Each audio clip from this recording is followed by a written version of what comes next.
Step 1. Mounting the controller. Find a right place. Make sure there is a socket nearby. Place the molding paper with tapes. Use an electric drill to drill holes at the corresponding position. Drive the expansion bolts into the upper holes and screw in the screws. Drive the expansion bolts into the lower holes. Hang the product on the upper holes.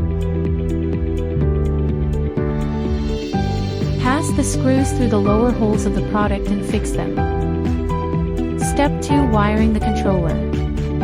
Warning: always disconnect the power supply before wiring to avoid electric shock. Separate the valve wires according to the position of the valve body. Connect them to their respective positions separately and make sure to connect them to the correct terminals. Connect the wires to the port C. Connect the rain sensor to the sensor port. Install the rain sensor in an appropriate position. Plug in the power supply and finish the installation. Remove the insulating sheet to ensure that the plan can be saved during a power outage. Schedule setting. Turn the dial to set time. To set the time,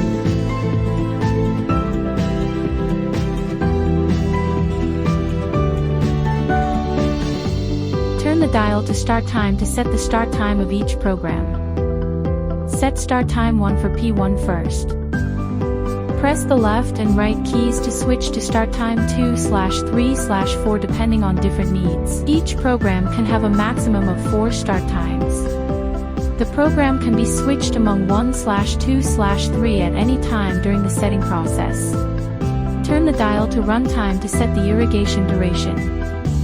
Select the zone and set the required run time from 1 minute to 240 minutes.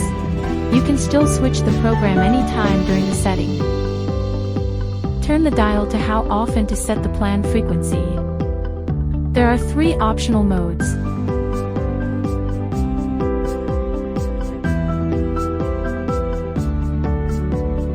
Turn the dial to auto to run the schedule and everything is all set. Extra functions. Manual watering, supplemental watering, manual delay, skip the watering. Seasonal adjustment.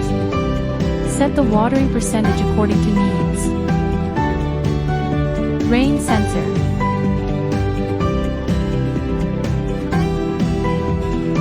This concludes our installation video. More information can be found in the instructions.